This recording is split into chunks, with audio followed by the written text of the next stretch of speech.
Salam Bapak Ibu Saudari yang terkasih dalam nama Tuhan kita Yesus Kristus. Apa kabarnya hari ini? Saya berharap semua Bapak Ibu Saudara-saudari dalam keadaan sehat-sehat selalu dan selalu ada dalam perlindungan dan penyertaan Tuhan dalam kehidupan kita hari lepas hari. Firman Tuhan yang ingin saya sampaikan pada hari ini yaitu yang terdapat dalam surat 1 Petrus pasalnya yang pertama ayatnya yang ke-3 sampai ayatnya yang ke-7.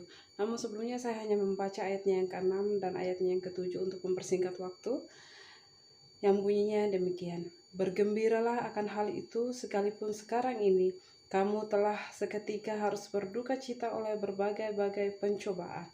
Maksud semuanya itu ialah untuk membuktikan kemurnian imanmu yang jauh lebih tinggi nilainya daripada emas yang fana, yang diuji kemurniannya dengan api, sehingga kamu memperoleh puji-pujian dengan kemuliaan dan kehormatan pada hari Yesus Kristus menyatakan dirinya. Puji nama Tuhan.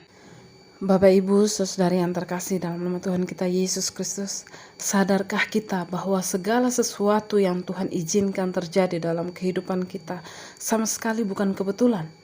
Untuk segala sesuatu Tuhan izinkan terjadi dalam kehidupan kita.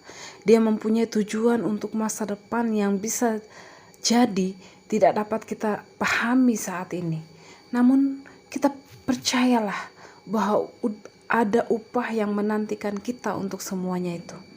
Mungkin kita pernahkah berpikir, kenapa ya Tuhan menahan sesuatu yang seharusnya sudah sangat dekat untuk menjadi milik saya? Atau kenapa ya Tuhan mengizinkan saya mengalami rasa sakit?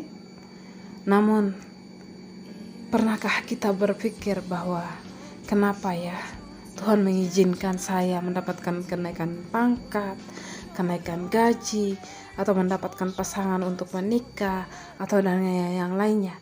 Bukan, atau kenapa sih Tuhan banyak sekali masalah yang selalu ada dalam kehidupan saya, banyak ini selalu menderita dan sebagainya. Pada intinya Tuhan mengizinkan semuanya yang kelihatannya buruk atau baik terjadi di dalam kehidupan kita untuk sesuatu tujuan yang baik sesuai dengan rencananya. Ia memiliki rencana yang indah bagi setiap orang yang mengasihi Dia dalam kehidupan kita harapas hari. Mungkinkah saat ini kita belum memahami kebaikan Tuhan dalam kehidupan kita? Mungkin saja kita sedang mengalami sesuatu yang tidak kita sukai atau yang tidak kita pahami pada saat ini. Jangan khawatir. Sesuatu yang baik ada di depan kita. Sesuatu yang baik menantikan kesiapan kita. Tahukah kita, Tuhan tidak akan pernah memakai siapapun sebelum ia diberi pengalaman dalam kehidupannya. Jadi, kalau Dia diizinkan kita mengalami sesuatu, itu karena Dia ingin agar kita mempunyai pengalaman dalam kehidupan kita. Baru setelah itu Dia bisa memakai kita. Hal ini terjadi kepada siapapun. Yusuf harus mengalami perjalanan yang panjang dari sumur ke istana.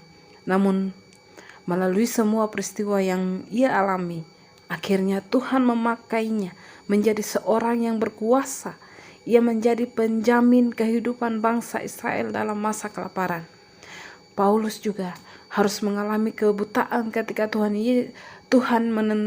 menentukannya untuk dipakai mengabarkan Injil kepada bangsa-bangsa bukan Israel. Melalui pengalamannya Paulus di Damsyik, ia mengenal siapa Tuhan Yesus yang selama ini ia aniaya. Di titik pertemuannya tersebut, ia berbalik ke melayani Tuhan Yesus dalam kehidupannya. Sebuah pengalaman yang tidak biasa dalam kehidupan Rasul Paulus. Kita juga bisa belajar dari pengalaman Elisa. Bagaimana ia bisa dipakai menggantikan Elia. Ia diberi pengalaman pelayanan yang dahsyat dan dengan meneladani Elia.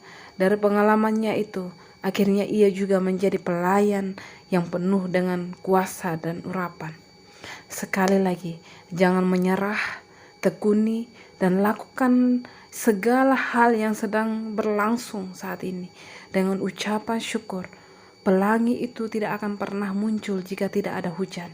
Hiduplah dalam pengharapan bersama Tuhan Yesus, karena pelangi itu pasti muncul setelah hujan berhenti. Jawaban Tuhan selalu ada di balik semua yang kita alami saat-saat ini.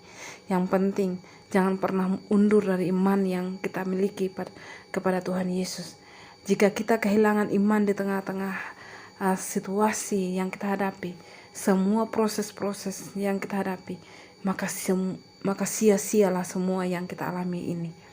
Untuk itu, tetaplah terus bertahan, tetaplah terus berharap, dan tetaplah terus mengandalkan Tuhan, karena Tuhan Yesus selalu ada dalam kehidupan kita, karena Tuhan Yesus selalu siap dan selalu menolong kita apapun yang kita alami.